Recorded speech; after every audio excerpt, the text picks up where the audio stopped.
putting all of those purchases into something like Prime Day in this economy. That's why we're seeing such success from these singular events.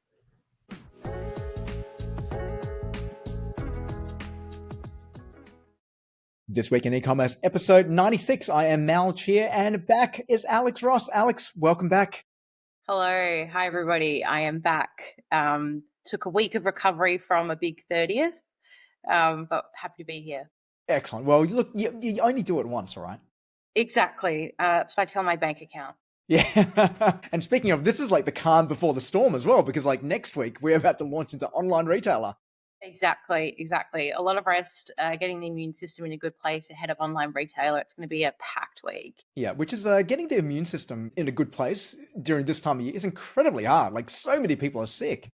They are a lot of out of office replies at the moment, but it's nothing we haven't seen before. Yeah. Well, it's also been a very, very busy time. Obviously, we had Prime Day last week, or Prime Week as it is now in Australia, and so much more which has been happening. And we've got a lot to cover off this episode as well. So let's dive straight into it. Yeah, let's go. All right, so we've had a couple of smaller stories come up. One is Designer X. So last year we covered off, start of the year, we covered off that Designer X had gone into voluntary administration following a dispute with their developers. But it looks like they've now been acquired by the Sarai family.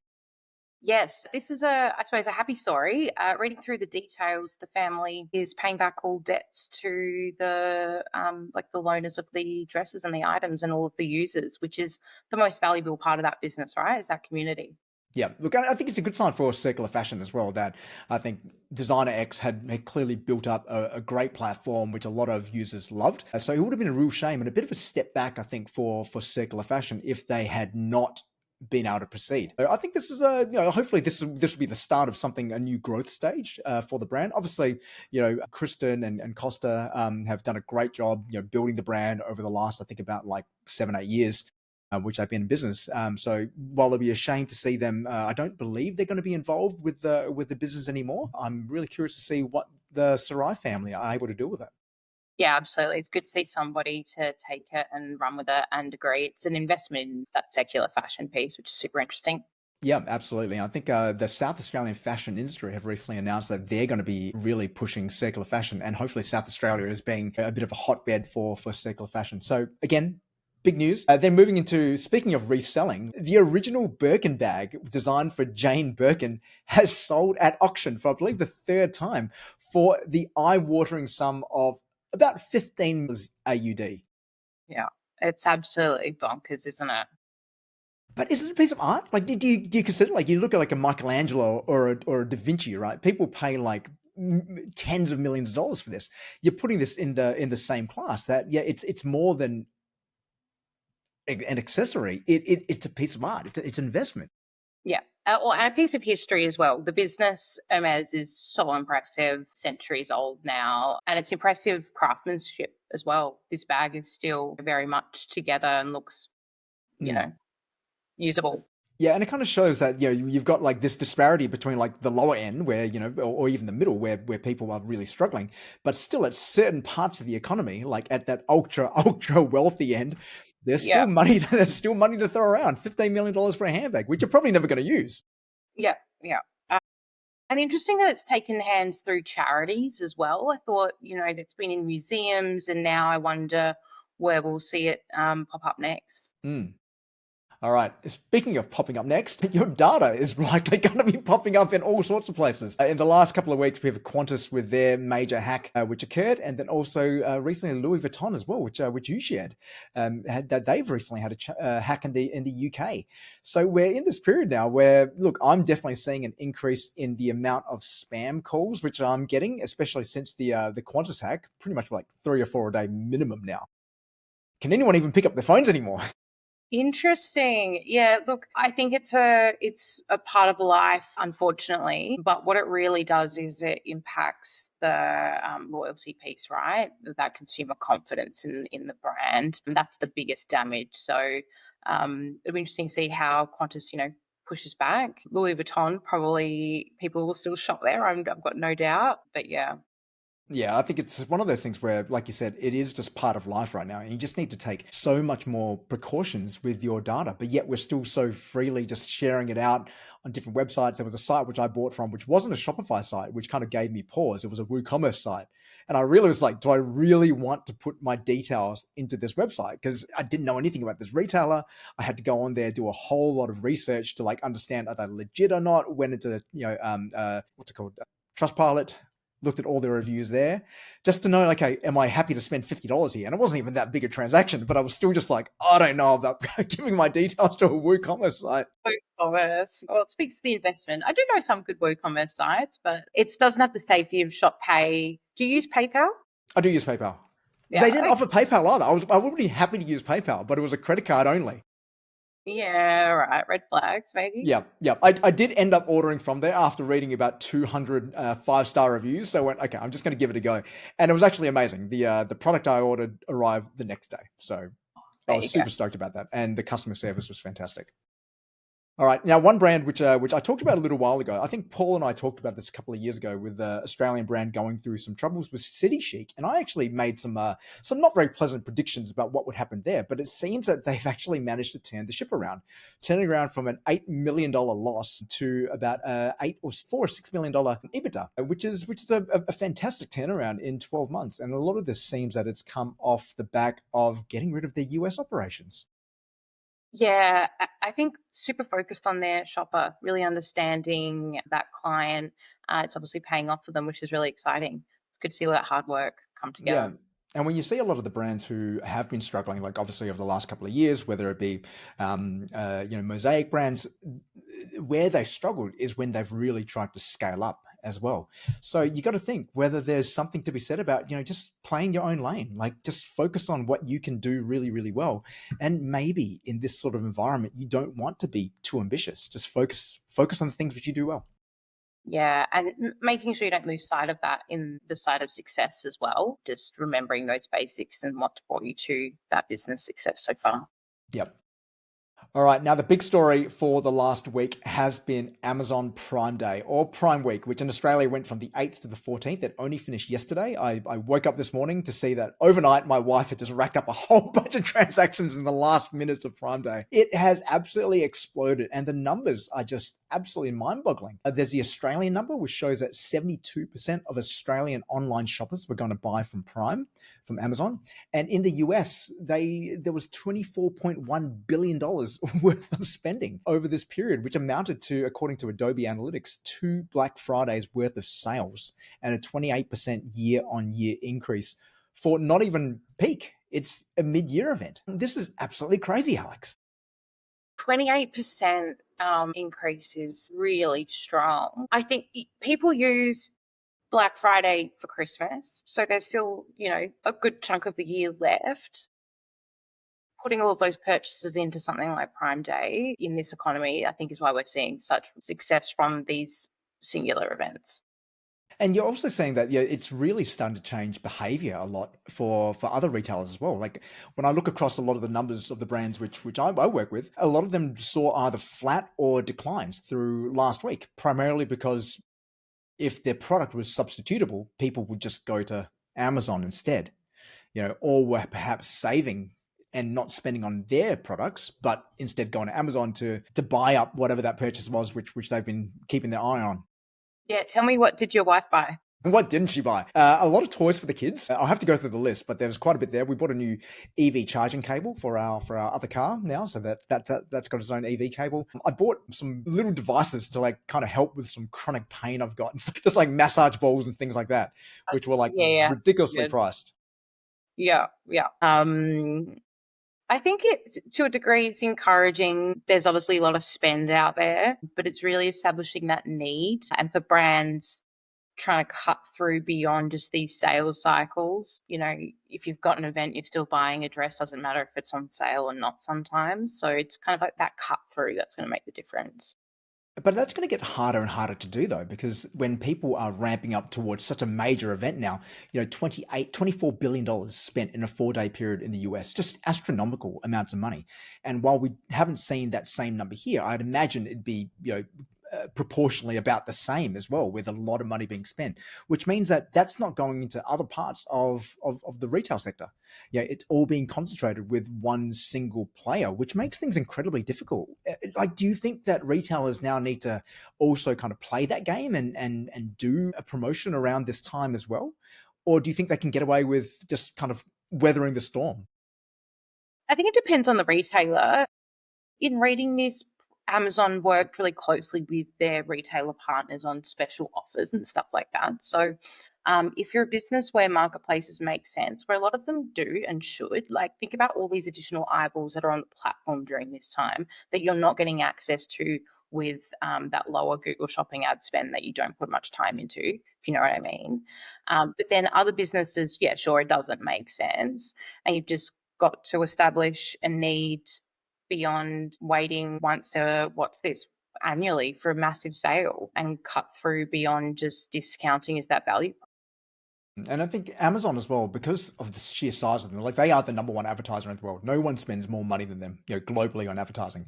But then they also own so many channels as well. Like if you're on Prime, every time you went into Prime, they would put the Prime ad, the Prime Day ad in front of you. Everyone Exactly. knew about this, and I think that it just trains consumers to expect that and to wait. Yeah, which means that it's so much more difficult now, and we're continuing to just train consumers more and more to wait for like the really, really deep deals, the really, really deep discounts. And it was interesting as well that Shopify reported that through June that they saw an 18.1% year-on-year increase in shopper numbers through June, which again, like in Australia in particular, the financial year sales, we're bringing people back for the sale. Yeah. Yeah. It's not a behavior that's going to go anywhere soon, you know. Do you work with many clients that are on marketplace as well? I got a few. So Maison de Sabre, they are on several marketplaces, primarily in the US, and I've got a couple of others who are on Amazon. But on the whole, it's incredibly difficult to build a brand when you're on a marketplace. And even with Maison de Sabre, who we both work with, they're very focused in terms of which marketplaces. They only work with Saks, Nordstrom, and Bloomingdale's. So more high-end online marketplaces. Similarly, in France as well, they're on Le Bon Marché, which is like the biggest fashion department store in France. I recently had a pop-up there as well. Again, very targeted to reach a certain type of audience, because as soon as you move to one of these players like Amazon, which is just like a general all-purpose marketplace, it's really hard to attract the right customer, but also differentiate your brand as well, because you just look like everyone else. Yeah. Yeah. You've got to have the right brand. And I think a lot of reviews, always seeing those viral, and there's thousands of reviews when it comes to these products. And I think the behavior as well, particularly in the US, and I think it's happening more and more here, is that when you are going to buy from a brand the first time, there's more trust as well going to one of these bigger marketplaces, because I think the perception is that you feel that it's easier to return. It's easier to kind of go through the process with them. Like I know with a lot of fashion which I've previously bought, I'll buy it in the Iconic first. Even though I can see the product on their store, I'll still go to the Iconic, because typically better returns policies, better discounting, whatever it is. So I buy it there. And I think for the retailer, you kind of hope that maybe they'll come and make the second purchase D2C. But even when I was at Riderwear looking at the numbers, we never saw that translate. We would see people buy on the Iconic, but very few of them would actually end up buying direct. It's a behavior that I don't really understand, because I love websites. So I go direct to the website, Mm. always direct to the brand. That's where you get the full story.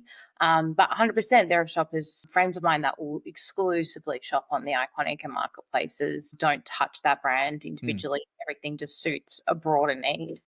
So how does a brand then differentiate? How do you attract that customer to come and buy direct from you when it's so readily available on marketplaces? It depends how much you want to be.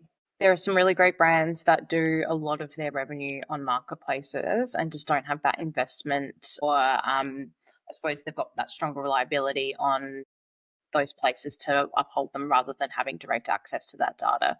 So data's the cost. Mm.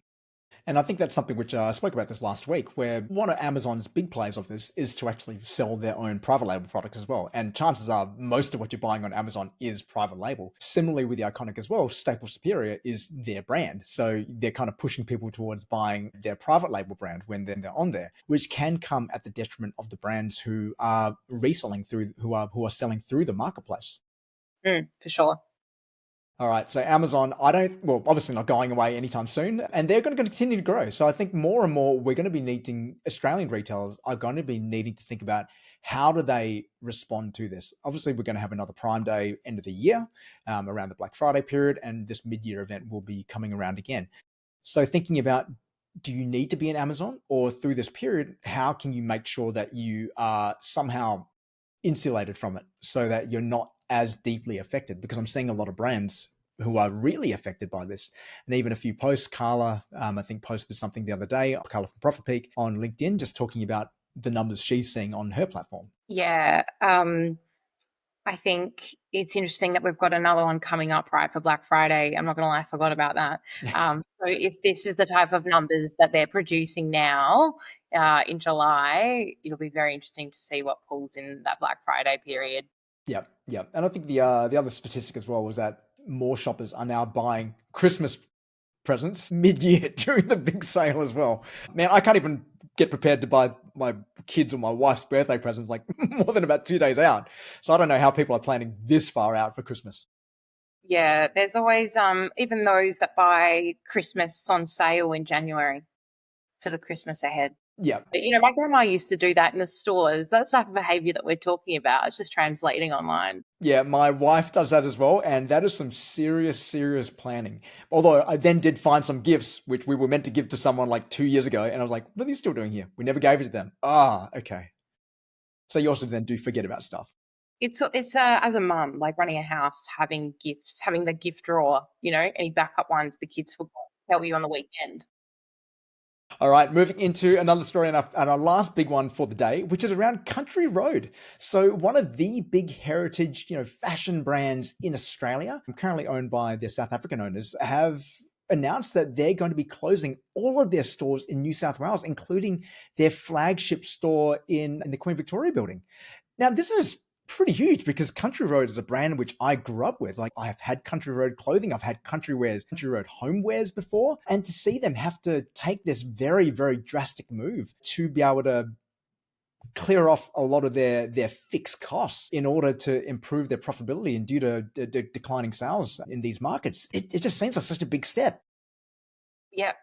Yeah. The New South Wales piece is interesting to me. Why that state? Well, I think rents are incredibly high in New South Wales, and also I believe discretionary spending would be very down as well, just because like how expensive it is to live there at the moment. Yeah, right. So, like, proportionally, the foot traffic would be quite significant. But yeah, if the rent's that big, then sure. It's definitely a statement with their what do you call it? Their signature store, Yep, flagship the store. flagship store. The flagship store. It's a bit symbolic. Yeah, it is. It is. And you think that when a brand starts making these sort of moves, it sort of loses that cachet. So even if you have that flagship store, like, yes, it may not be making money, but at least it sends a statement. It sends a signal to the market. But as soon as you start pulling back on these things, people start looking at that and starting to think, okay, well, maybe, I shouldn't buy from this brand anymore. And there's also been quite a bit of backlash as well on social media, particularly TikTok. Yes, yeah. The backlash. I don't know. Reading comments on TikTok is a dangerous game, right?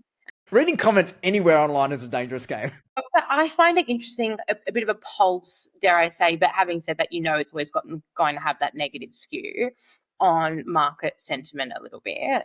And I don't want to give too much air to it, but a lot of commentary just around people's perception of the brand, that it being expensive, that it not, lasting like it used to be. And that's always the curse of these heritage brands, is that they have to uphold a standard us Australians remember. So we can't then see that drop and prices rise later down the line. And it is, and that's just a natural thing again, as a business gets bigger and bigger and bigger, particularly when you're owned by, a private equity firm who do want to improve their profits so they can flip it down the track. The fastest way to do that is to cut your costs. And that'll typically happen with cutting staff, cutting quality, consolidating OPEX. And we see what happens when you've got a brand like Mosaic Brands who did that as well, where their quality dropped. They consolidated too much and they ended up doing what they've done now. And you think something like Country Road, similarly as well, when they start to cut the quality to improve the bottom line, when they get to a certain size, it really starts to affect the end product. And ultimately, consumers are going to push back on that. Yeah. Do you know how long they've been owned by this? No, I didn't actually look that up before. That'd be a Uh, I good just one to find it know. interesting that they're not Australian owned. And I just think, yeah, having that strong pulse on your consumer, particularly a brand like Country Road, where I'd say it's got that cult following and that nostalgia within our community. Hmm. To lose sight of that, it's really sad. Yep. Yep. I couldn't agree more. And kind of circling back around to the point around Sydney as well, is that it's interesting that while Country Road are pulling back from the New South Wales market, it looks like there's a lot of businesses who are actually investing more and more into Melbourne. Not sure if you saw over the news in the last week with Mecca, who are building their flagship store in Melbourne at the Yes. moment. Yep, I saw that. And then I also saw there's another big development going on in Melbourne as well, just generally like another shopping centre. I'm hearing of brands opening up stores across the board more and more, e-commerce moving to that kind of like physical location as Mm. well. So yeah, it is a stark contrast, I suppose, when you think about that. There's investment everywhere in brick and mortar, but they're pulling out.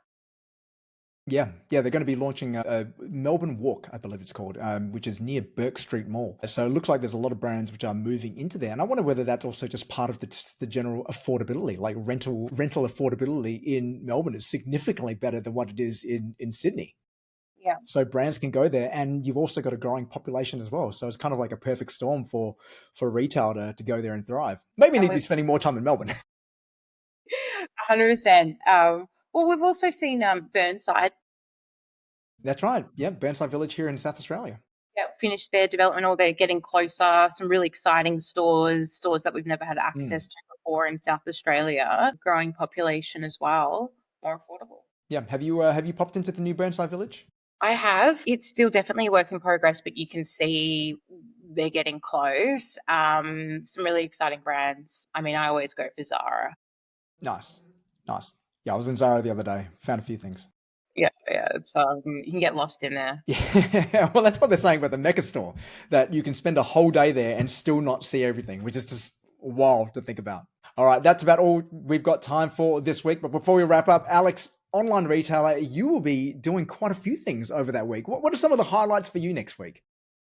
Yes, yeah, I'm super excited. And actually, just taking the time, I think online retailer, it's one of my favorite e-commerce events. I would say top two. There's two standouts for me. For anybody that hasn't gone before or is interested, definitely look it up. It's a really welcoming community. There's a lot to learn. What I'm doing is there's a next gen skill stage on the Wednesday and Thursday run by Nathan Bush for Add to Cart.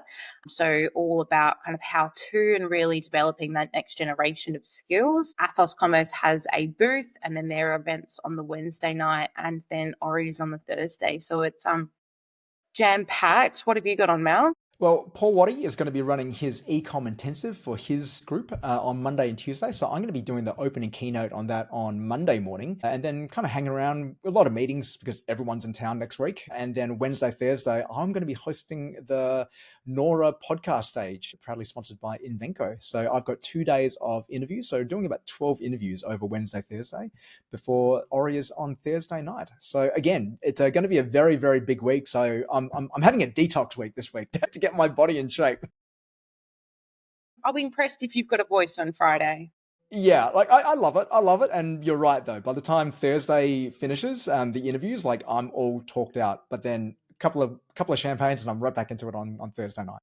Yeah, we'll see you on the dance floor at the Orias. Absolutely. So anyway, that's all we got time for. If you do not have your online retailer ticket yet, you can get a free show floor pass with my code MALCHEER. I'll put the link in the comments again if anyone wants to chase it up. Otherwise, please look out for Alex and I over there. We'll be sure to buy you a drink if you come and see us. But in the meantime, keep innovating, keep selling, and keep growing. And we'll see you all next week. See ya.